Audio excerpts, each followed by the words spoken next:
Hello everyone, this is Maha from unique thread sorry academy. இன்னைக்கு வீடியோவில் carbon sheet use பண்ணி ஒரே டைமில் ரெண்டு ஸ்லீவையும் எப்படி ட்ரா பண்ணுறதுன்னு பார்க்கலாம்.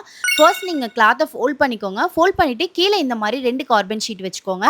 கார்பன் ஷீட்டில் லெட்டர் இருக்கிறது பார்த்தீங்கன்னா டேபிள் மேலே இருக்கணும். அந்த பெயிண்ட் இருக்கும் இல்லையா, அது வந்து மேலே இருக்கணும். ஸோ அதே மாதிரி கிளாத்துக்கு மேலே ரெண்டு கார்பன் ஷீட் வைக்கிறது, மேலே வந்து லெட்டர் இருக்க மாதிரியும், அந்த கார்பனோட இங்க் வந்து அந்த கிளாத்தில் படுற மாதிரியும் வச்சுக்கோங்க. மேலே எந்த டிசைனை ட்ரேஸ் பண்ணணுமோ அந்த டிசைனை வச்சுட்டு பின் பண்ணிக்கோங்க, அது மூவ் ஆகாமல் இருக்கிறதுக்கு. மேலே இந்த மாதிரி ஒரு பென்சிலை வச்சு அந்த டிசைன் மேலே ட்ரா பண்ணிங்க அப்படின்னா எக்ஸாக்டான மெஷர்மெண்ட் வந்து உங்களுக்கு கிளாத்தில் ரெண்டு ஸ்லீவ்க்கு ஒரே டைமில் நீங்கள் ட்ரா பண்ணிக்கலாம். இந்த வீடியோ உங்களுக்கு யூஸ்ஃபுல்லாக இருந்துச்சு அப்படின்னா மறக்காமல் நம்மளோட பேஜை ஃபாலோ பண்ணிக்கோங்க. நம்மளோட நெக்ஸ்ட் ஆரி எம்ப்ராய்டரி கோர்ஸ்க்கான அட்மிஷன் ஓப்பனில் இருக்குது. இன்ட்ரெஸ்டட் பர்சன் ஸ்க்ரீனில் தெரிய வாட்ஸ்அப் நம்பருக்கு வாட்ஸ்அப் பண்ணி உங்களோட சீட்ஸை புக் பண்ணிக்கோங்க. இப்போ பார்த்தீங்க அப்படின்னா ரெண்டு ஸ்லீவ்லையுமே சேம் எக்ஸாக்ட் மெஷர்மெண்ட் உங்களுக்கு கிடச்சிடும். இந்த மாதிரி கார்பன் ஷீட் யூஸ் பண்ணி ஈஸியான மெத்தட் யூஸ் பண்ணி நீங்கள் ட்ரேசிங் பண்ணிக்கலாம். உங்களுக்கு வேறு ஏதாவது டவுட் இருந்துச்சு அப்படின்னா மறக்காமல் கமெண்ட் பண்ணுங்கள். தேங்க்யூ.